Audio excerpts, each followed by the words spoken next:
Good morning, ladies and gentlemen. So today I'm going to talk to you about residential status, a part of Income Tax Act.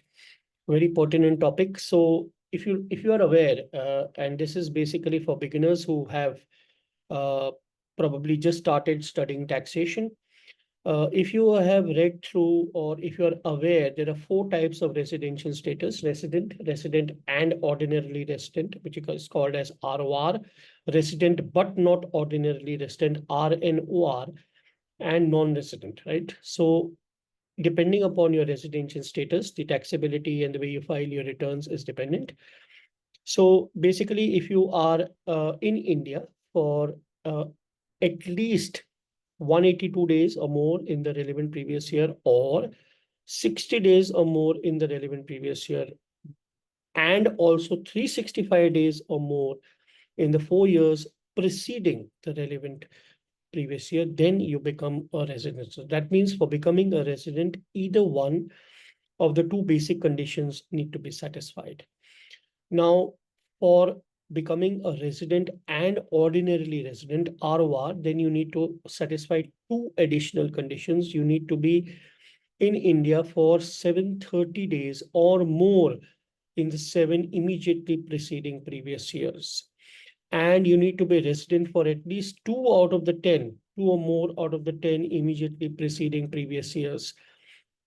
Then you will become an ROR resident and ordinarily resident. So basically, one of the two basic conditions, you are a resident. Two additional conditions satisfied, it is ROR resident and ordinarily resident.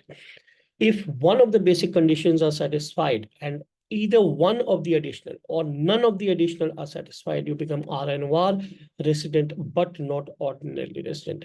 If none of the basic conditions are satisfied, then you will be rendered as non-resident. Now, mind you, if you are leaving India, if you are an Indian citizen who leaves India during the relevant previous year as a member of an Indian ship, then you need to be in India for 182 days or more during the relevant previous year. Only then you become a resident. So there's only one basic condition for those cases.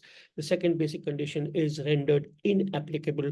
And same is the case for an Indian citizen who resides outside India and is visiting India during the previous year. But then his total incomes, excluding foreign income, should be restricted to 15 lakhs or less, right? But if an Indian citizen who's residing outside India and visiting India during the relevant previous year and having a total income, excluding foreign sources, of course, more than 15 lakh rupees, then he will also need to satisfy either one of the two basic conditions. One is slightly modified though. The first one being in India for at least 182 days or more during the relevant previous year, or it has to be 120 days or more in the relevant previous year and 365 days in the 4 years relevant prior to the relevant previous year.